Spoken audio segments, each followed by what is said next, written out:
Lissa, thank you. Brian, faculty, fellow parents and families, and most of all, Sidwell class of 2015. Thank you for including us in this very, very special day, and you look amazing. So before I begin, I want to confess that I have a habit of weeping at everything, as people who know me well know. I cry at sad movies, at happy movies, at weddings, at birthday parties, at Budweiser commercials with puppies. So the one thing our daughter Diana warned me not to do today is cry, which is kind of hard, but I want to share a trick that she taught me that might help you get through this day today. So those of you who are like me, I want you to raise your left hand, take your other hand, now squeeze really, really hard in between your left thumb and index finger. Now, Bob tells me that this is also a universally known remedy for an alcohol-induced headache. And I'm kind of wondering how you knew that, because I didn't know that. So I've been thinking about what to say to you for 5 months now, ever since Brian asked us back in January to be your commencement speakers. Thank you, Brian, for all those sleepless nights. Really great. And I've asked myself what I would have wanted to know but didn't know when I graduated from my small all-girls school in Belmont, California, exactly 40 years ago today. And I've thought about what lessons I have learned since then that I might pass on to you. And I realized what I really wish my 17-year-old self had understood was really just one simple thing. And it's something that the great novelist Henry James said near the end of his life when he was asked by his nephew if he had any important wisdom he could share. Now, Henry James was one of the wisest men of his age, probably one of the most astute observers ever of human relationships. His books are going to be forever part of the canon of the great literature. Yet James had also sacrificed a lot for his art. He never married.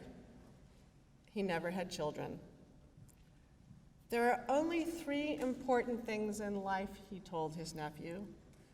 The first is to be kind, the second is to be kind, and the third is to be kind. I wish I had known that when I was going off to college. I wish someone had sat me down and not let me get up until I understood in my bones that of all the things to pursue in life, all the ambitions, great and small, the greatest and most fundamental and most life-altering is kindness. Because when I look back on my life, what haunts me most are not the professional or academic mistakes I've made. There have been a lot, but most of them have been good for me. But my deepest regrets have been my failures of kindness. Those moments when I turned away from helping or comforting someone because I was in too much of a hurry, or I had a work deadline, busy, busy, busy, as you've heard over and over again, or I was uncomfortable and did not know what to do, so I let the chance to be kind pass by. Because at the heart of kindness is empathy, and empathy is sometimes hard, really hard. Empathy requires that you put yourself in someone else's shoes, that you imagine yourself in someone else's situation, and to achieve this often requires putting someone else's interests ahead of your own. In other words, to be unselfish. And that's particularly difficult when you are young and you are privileged and you have so much you want to achieve. Fresh out of high school, you're feeling in a hurry to achieve so many things. I know that. I remember feeling that way. But my failures of kindness were never intentional or rarely. I see my brother kind of raising his eyes there. That's only family stuff. They usually started with small decisions, a step here or a step there, something really pretty benign. The last time I saw my father before he had a life-ending stroke, he asked me to stay and have lunch with him, but I declined. I was too busy. I don't remember what it was that beckoned me so urgently that day. It really racked my brain to remember. But I sure remember turning back and seeing him sitting alone at a table. But here's the deal. Empathy is something you can learn, and it gets easier with practice. I've seen it over and over and over again in my life as a writer. Some of the greatest examples of kindness were brought to me by the subjects I was profiling. I want to tell you about two of them. In the late 90s, I was assigned by the New Yorker magazine to write about Louis Freeh, who was then the FBI director. Freeh had been given the job of investigating the terrorist bombing at Khobar Towers in Saudi Arabia that killed 19 American servicemen in 1996. A year into it, he was running into roadblocks, and he knew the families were frustrated. But here's what he did. He cleared his calendar.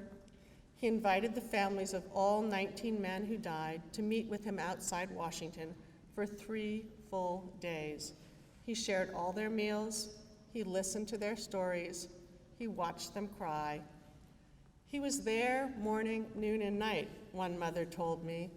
3 days, 3 full days, with all of the families. I asked Freeh why. I'd been a reporter for nearly 30 years and never heard of a high public official spending that kind of time with families. Nothing ever even came close to that amount of time. And this is what he told me.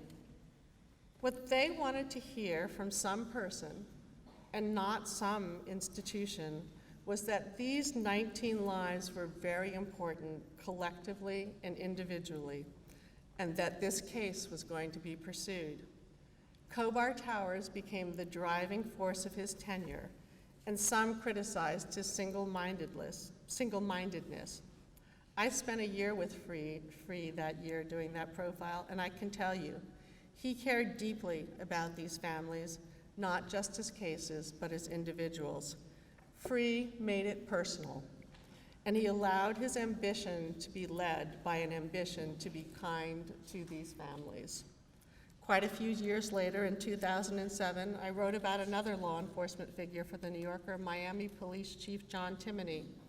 He'd had a storied career in New York and Philadelphia and was often called America's top cop. Timoney had been summoned to Miami because the police force there had an alarming record of shooting civilians. The mayor had asked the Justice Department to investigate. Sound familiar? As it happened, Timoney was haunted by the case of Rodney King, an African American who had been beaten 56 times by members of the Los Angeles Police Department after a high-speed car chase in 1991. Timoney told me that most people were troubled by the ferociousness of the attack on an unarmed man, but what troubled him even more was that there were 20 cops standing there, including 2 sergeants, and not one stepped in and said, "Hey, listen, stop it. You're going to kill that guy." One of the very first steps Timoney, a white Irish immigrant, took in Miami was to institute what he called a duty to intervene. That rule meant a bystander officer was just as responsible, was just as accountable as the cop shooting or beating someone. What was the result? Not a single shot was fired by a police officer during Timoney's first 20 months, an unheard of statistic in a city of Miami's size, and I'm not just talking about shooting people, not a single shot was fired. Good policing is a way of saying all lives matter. Good policing is an act of kindness. More recently, I've been inspired by 2 women I've come to know through Martha's Table, an institution to help those in need that has a long relationship with Sidwell. Many of you have cut vegetables for the soup pot, or been tutors in the school program there. A couple of years ago, I received a call at home from Patty Stonecipher, who told me she wanted to be the new CEO at Martha's Table. I almost dropped the phone. I knew Patty as the former head of the Bill and Melinda Gates Foundation, which had a $39 billion, that's B, billion, budget. Martha's Table had a $6 million budget. Time magazine had called Patty one of the 25 most influential Americans. In other words, she was red hot. As the Washington Post later pointed out, Patty coming to Martha's Table was like the most famous CEO stepping down to run the corner hardware store. Why, again? I asked. She told me, I'm tired of living a portfolio life of PowerPoint presentations. I want to be in the trenches, face to face with people who are suffering. Flash forward to 3 weeks ago. I was at a small lunch with Patty and having our usual conversation about how to raise money for Martha's Table. Many of you have probably been at the end of that conversation with me. The featured guest was Melinda Gates. At the lunch, another guest kept praising Melinda and Patty for their sacrifice. Melinda is rich beyond measure. Patty probably could have any job in the world. They could be traveling in luxury, this guest said, spending their days at spas, not poking their heads into tents in Africa or just overseeing food distributions in the district. Finally, a man who was sitting next to me leaned over and whispered in my ear, "She doesn't get it. What they are doing is not a sacrifice. These women have a purpose. And having a purpose is the best feeling in the world, even a form of kindness to yourself." Imagine if your purpose was kindness. Of all the big words out there, courage, justice, loyalty, kindness may be the biggest one of all. And if you let it guide your life, it will have a mysterious way of bringing clarity to everything. That's one of life's little secrets. If you become a little kinder, a little more empathetic, then a lot of the other big questions will take care of themselves, like, how will I live my life? What kind of job should I have? What will I put first? Ambition alone does not bring happiness. But ambition to be kind? I think you know the answer to that. The people you will remember to your last breath are those who were kind to you. Make it a goal to be one of those remembered people. I cannot end without saying to you also that it has been the singular honor of my and Bob's life to be Sidwell parents. Okay. To watch two daughters raised and educated in this spectacularly caring environment. We love Diana and Tally to the moon and back, beyond the solar systems, and I know each parent here feels the same way about you. You are lucky, and remember this as you go out in the world and make your lives. That will help you be kinder. I want to thank the faculty. I have no words for my gratitude. They're so deep. A particular shout out to Mr. Joy himself, Mamadou.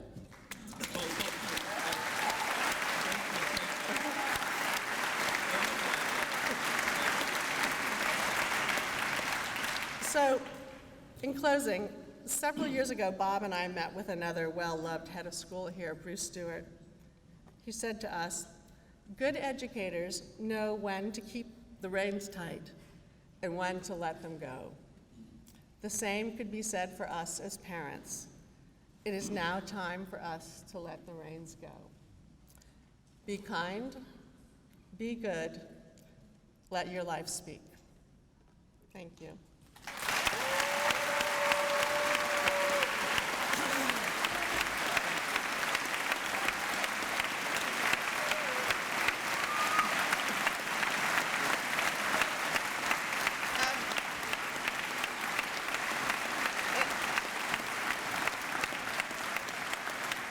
our family, we always talk about the girls' version and the boys' version of a story or an event.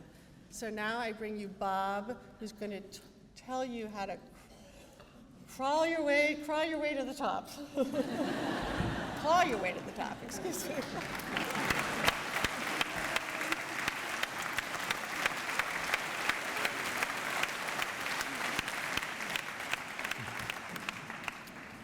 Thank you.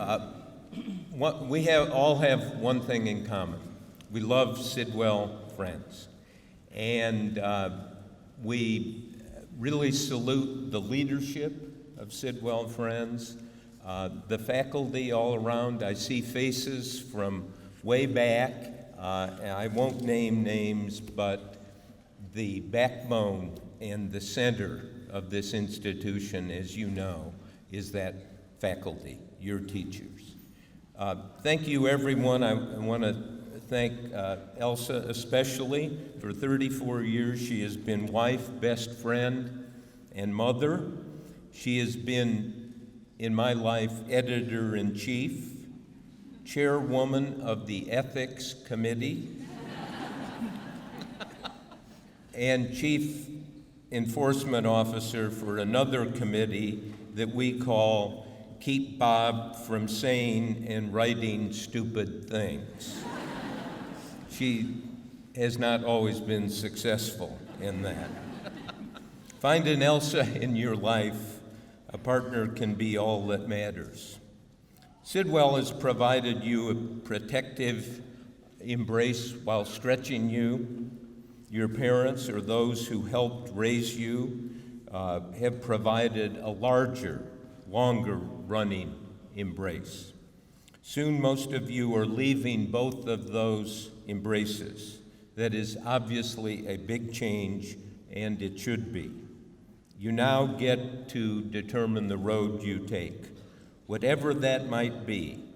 What is important is what you become on that journey, not necessarily the destination. You get to make that choice. What an opportunity. I want to talk for a few moments about politics and war. Lots of people will tell you that politics doesn't matter that much anymore. Don't believe it for a minute. I've spent 43 years as a journalist and author trying to understand and explain 8 presidents from Nixon to Obama. One overarching conclusion is that the president has truly extraordinary power in the country, the world, and your lives. That power is even growing. President Obama has much more power, I believe, than President Nixon ever did. Do not ignore what presidents say and do. It will have immense impact, maybe even define the future for you as much as anything, and even give you opportunities or take them away. There is no more serious decision for a president, Congress, or a country than the decision to go to war. Despite the conscientious objections of Quakers and many, many others in this country, we are right now in several wars against terrorists, against the Islamic State in the Middle East, and more wars perhaps loom. It is easy, perhaps inevitable, for you to feel far removed from war. Those who fight for this country are now all volunteers, only 1% of the population. And I suspect few of you, if any, plan to join the military. You may not know anyone in the military or know them well. In an interview, I once asked President Obama what he thought of a World War II historian who had said, war is corrupting, that it corrupts and corrodes the very soul, and that no heart would remain in war unstained. president said, "I sympathize with that view. See my Nobel Prize acceptance speech." In Obama's speech, he said, "War is sometimes necessary," but then he said very forcefully, "War at some level is an expression of human folly." Human folly. Obama reminded me that war is hell. Wars can define an era, hold those who would decide on war accountable, even if you never serve in the military or know it well. Wars may not be as distant as you think or hope. What kind of leaders will you demand? What kind of leaders might you be? Let me tell a story about finding your way. This goes way back. After high school, college, and 5 years in the Navy, I was adrift at age 27. This was 1970. Some of the parents may remember that time. I'd been accepted at law school, but I would be age 30 when I finished. That was thought at that time to be middle age or something worse. I was pretty much lost and cast about for alternatives, interviewing for work in business, even sending away for an application at the CIA. It was such a long application and asked so many personal questions, I never filled it out and sent it back. I even interviewed for a newspaper, a reporting job at the Washington Post. I had no experience, zero, not even on my college newspaper. I knew nothing about journalism. When I was there, an editor said, "Why you?" He was flabbergasted by the simple fact that I was there with no experience. Someday someone is going to ask you, why you? I hope you have a better answer than I did. My answer was simply, I would like to try. The editor gave me a 2-week tryout at the Post. I loved every minute. I wrote a dozen stories or fragments of stories. Not a single one was published. They were no good. You don't know what you are doing, the editor said, bringing my tryout to a merciful close. I had failed. I really want to thank you, I said. He said, why are you thanking me? You have failed totally, miserably. It is over. I said back to him, because I now know this is what I want to do. I was enthralled with the newsroom at the Washington Post. I could feel the sense of immediacy and a connection to real events. It was overwhelming for me. It was like a first date when you meet the love of your life. Rejected at the Post, I got a job at a small weekly newspaper at $115 a week. I called my father, a lawyer and judge in Illinois, and told him that I was not going to law school, as he and I both expected. He paused and said, "You're crazy." Dad disapproved. Now I knew I might be on the right track. I was hired a year later by the Post, where I still work, still enthralled, captured by the immediacy and the mystery of the news. Don't let anyone talk you out of trying something new or doing what you think you want to do or try. Don't be in a hurry to do the wrong thing with your life. Don't choose a safe road, and if someone tells you that you are crazy, maybe that's a good thing. Prearranged life plans can strangle you. You get to decide, make your own judgments, and experiment. When I was in the Navy in the 1960s, the executive officer of the ship I served on had a plaque glued to his desk. Because I was in his office frequently to be chewed out, I memorized what was on that plaque. And it said, "He who does not know to which port he is sailing has no favorable wind." Let me read that again. He who does not know to which port he is sailing has no favorable wind. That is true. There are headwinds, setbacks, disappointments that can determine where you go and land. There are also some favorable, even wonderful winds that can help you on your course. One for you has been Sidwell friends. Another should be your family, however it might be defined. A mother, a father, a sister, an uncle, a guardian. The world is full of ports to visit. You may have a dozen or more jobs, and you may be blessed with 1,000 friends. There is time, and time is perhaps the most wonderful and favorable wind of them all. You are young, and for the moment, time is on your side. Many of the truly important events of your years together here at Sidwell may have been private, not in the classrooms. Moments of crisis, joy, introspection, uncertainty, these often entail those personal questions, unanswered, still being asked. Who am I?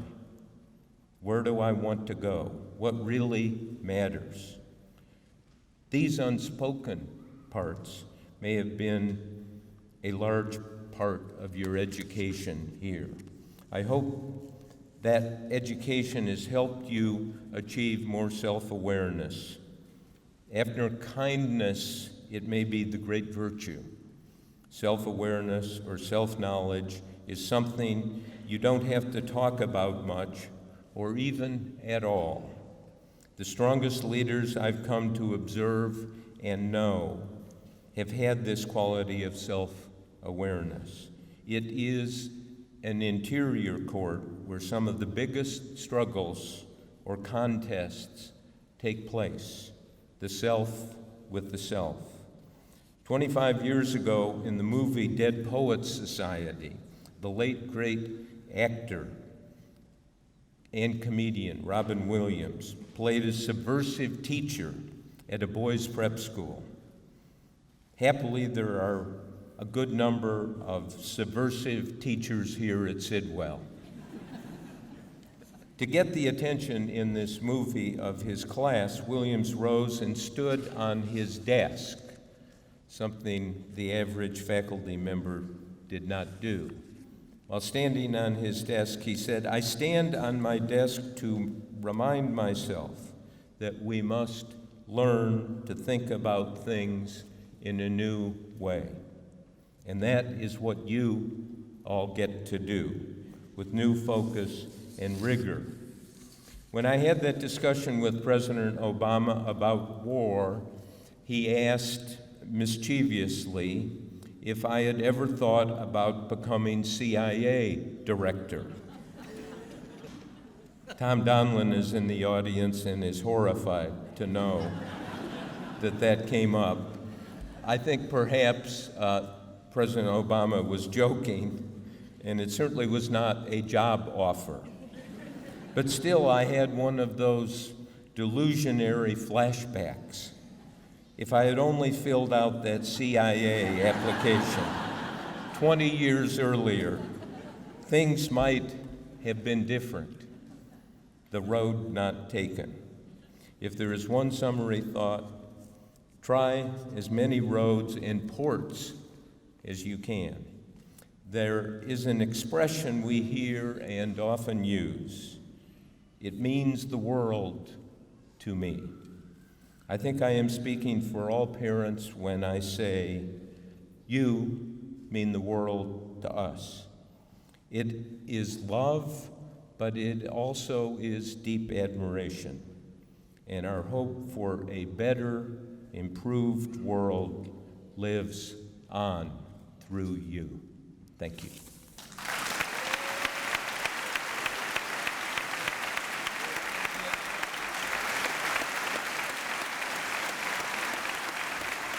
Thank you.